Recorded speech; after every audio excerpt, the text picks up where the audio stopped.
Explosive moves कैसे catch करें और एक बड़ी रैली को कैसे राइड करें, आज इस मास्टर क्लास में समझते हैं।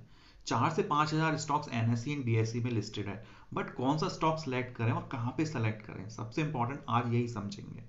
देखो, स्टैलियन इंडिया फ्लोर केमिकल्स का चार्ट मेरे सामने खुला हुआ है। हम कौन से स्टॉक को सिलेक्ट करते हैं, वैसे स्टॉक जो अपने सारे एक्सपोनेंशियल मूविंग एवरेज के ऊपर चल रहे हो और एक क्लीन मूव दे रहे हो।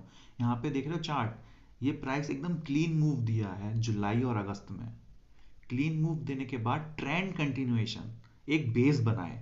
यहाँ पे इसने एक बेस बना लिया, ये दिखाई दे रहा है। इस बेस को क्या बोलेंगे, कॉन्ट्रैक्शन। 9 EMA के पास एक छोटा सा बेस बनाया, एक मास्टर कैंडल के सामने। ये वाली कैंडल दिखाई दे रही है, this called master candle. Master candle के सामने 7 से 8 कैंडल ऐसी बनी है जिसमें प्राइस एकदम नैरो रेंज में कॉन्ट्रैक्ट हो गया है, और उससे पहले वॉल्यूम्स भी बहुत ज़्यादा थे। नैरो रेंज में कॉन्ट्रैक्ट हो गया और 9 डे ईएमए के पास, ये देख रहे हो 4 कैंडल। तो इसको क्या बोलते हैं, वोलेटिलिटी कॉन्ट्रैक्शन एट 9 EMA। और इसको साथ में क्या बोलते हैं, इनसाइड बार कैंडल्स भी बोलते हैं। यूट्यूब पे बहुत देखा होगा आप लोगों ने इनसाइड बार स्ट्रेटेजी, तो वही होती है इनसाइड बार स्ट्रेटेजी। वही होती है कि एक बड़ी कैंडल बनी है, बड़ी कैंडल के सामने छोटी छोटी कैंडल बनी है, ये दिखाई दे रहा है, ये इस बड़ी कैंडल का हाई, और इस हाई के अंदर ही छोटी छोटी कैंडल बन रही है। और छोटी छोटी कैंडल कहाँ है, 9 डे ईएमए के ऊपर कंसोलिडेट हो रही है। इसका मतलब क्या है, बड़ा मूव आने वाला है। उस बड़े मूव को कैसे राइड करेंगे, सबसे इंपॉर्टेंट, या तो 9 डे ईएमए पे स्टॉप लॉस लगा लें। बट इसमें दिक्कत क्या है, 9 डे ईएमए पे स्टॉप लॉस लगाने पे हिट हो जाता है। ये हिट इसलिए होता है क्योंकि मार्केट में वॉलेटिलिटी होती है। जैसे कभी निफ्टी इंडेक्स नीचे गया तो निफ्टी इंडेक्स या फिर मिड कैप इंडेक्स नीचे गया, तो उसके साथ स्टॉक भी कभी भी नीचे आ जाता है, जैसे यहाँ पे हुआ है। स्टॉक नीचे आया, यहाँ पे देखो स्टॉक हल्का सा नीचे आया तो स्टॉप लॉस हिट हो गया, यहाँ पे देखो नीचे आया स्टॉक हिट करके ऊपर चला गया। तो यहाँ पे क्या हो रहा होगा, यहाँ पे मार्केट बिल्कुल नीचे नहीं आया होगा, निफ्टी या फिर मिड कैप इंडेक्स, तो उसमें स्टॉक क्या है, सिंपली कंसोलिडेट कर गया ऊपर के लेवल पे। और यहाँ से देखो बूम, कितनी बड़ी रैली आई। फिर यहाँ पे कंसोलिडेट कर गया, ये देख रहे हो, ये बड़ी कैंडल, फिर ये कॉन्ट्रैक्शन, फिर बूम, फिर थोड़ा कॉन्ट्रैक्शन, फिर बूम। तो ऐसे करके इन स्टॉक्स पे अपन लोग फोकस करते हैं। इस वाले कॉन्ट्रैक्शन पे हम लोग फोकस करते हैं। इस कॉन्ट्रैक्शन को मैं एक छोटे टाइम पीरियड पे समझाने की कोशिश करता हूँ। मैं समझाता हूँ, आवली टाइम फ्रेम ले लेते हैं। तो आवली टाइम फ्रेम पे क्या दिखाई दिया, ये दिस इज द कॉन्ट्रैक्शन। तो ये कॉन्ट्रैक्शन क्या है, ये सिंपली फ्लैग है। This is flag and this is pole. इसको मैं ट्रेंड लाइन से समझाता हूँ। देखो, अगर हमने ड्रॉ कर दी ट्रेंड लाइन, ये देख रहे हो, ये क्लियर ट्रेंड लाइन दिखाई दे रही है। This is flag pattern.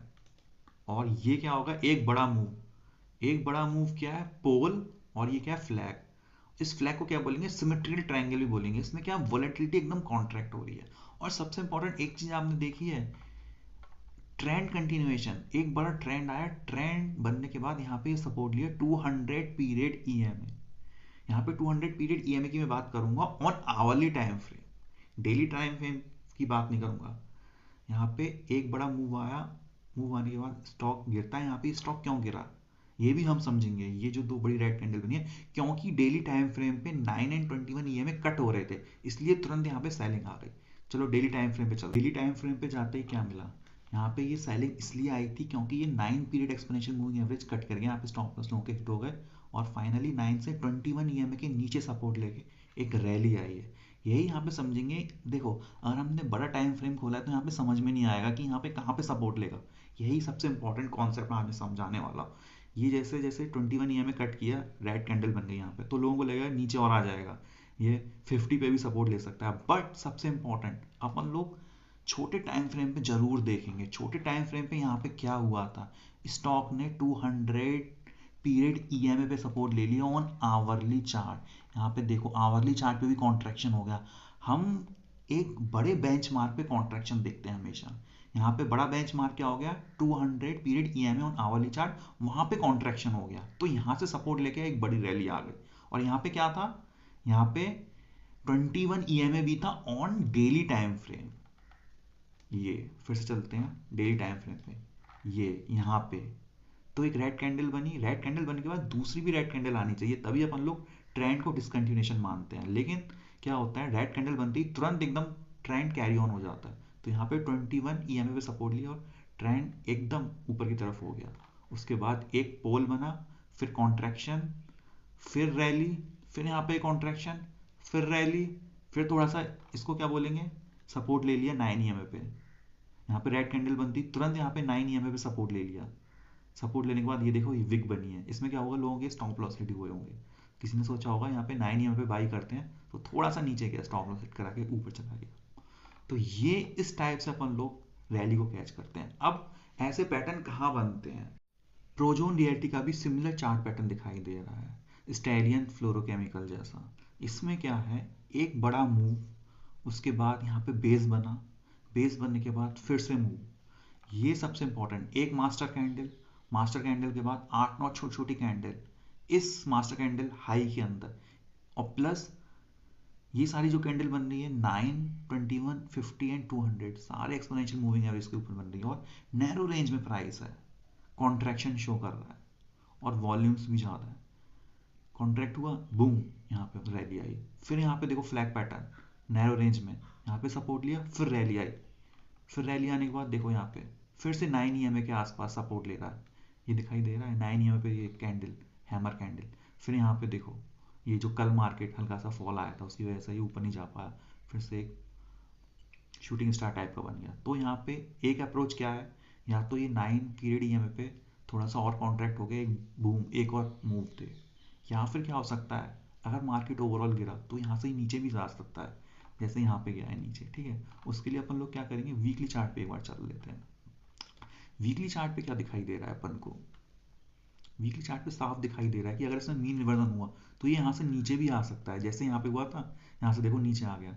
तो मीन रिवर्जन क्या होता है, जब स्टॉक काफ़ी ज़्यादा मूव दे दे और अगर उसमें क्या कहते हैं कुछ बियरिश कैंडल बन जाए छोटी, अगर मूव थोड़ा सा गड़बड़ हो जाए, एकदम एकदम एक्सप्लोसिव मूव कैरी ऑन ना हो, जैसे यहाँ पे रेड कैंडल, तो उसके बाद क्या होगा, प्राइस थोड़ा सा होल्ड करेगा डेली चार्ट पे, लेकिन ना डेली चार्ट पे भी 9 ईएमए कट करेगा, तो अपने वीकली चार्ट पे नियरेस्ट ईएमए पे आ जाएगा। यहाँ पे नियरेस्ट ईएमए वीकली चार्ट पे ये है 52 के आसपास, 9 पीरियड ईएमए वीकली चार्ट पे 52 के आसपास है। तो उस केस में क्या होगा, डेली टाइम फ्रेम पे 9 ईएमए ब्रेक हो जाएंगे नीचे की साइड, जो मैं बता रहा हूँ यहाँ पे, ये फिर नीचे की साइड ब्रेक हो जाएंगे, क्योंकि वीकली चार्ट पे 9 ईएमए नीचे की तरफ है और डेली चार्ट पे 9 ईएमए यहीं पे ये पास ही में है।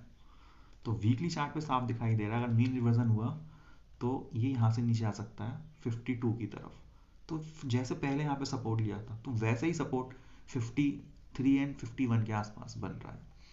और एक और चीज़ वीकली चार्ट पे अपन लोग देख लेते हैं कि इसका पैटर्न क्या है। वीकली चार्ट पे ये 6 साल का ब्रेकआउट दिखाई दे रहा है मेरे को, और एक बड़े बेस के बाद, ये बेस देख रहे हो, पिछले 4 साल से इतना बड़ा बेस बनाया है, जुलाई 2021 से लेकर 2025 तक का इतना बड़ा बेस फाइनली यहाँ पे आज ब्रेकआउट हुआ है इस 3 वीक पहले, अक्टूबर 2025 में।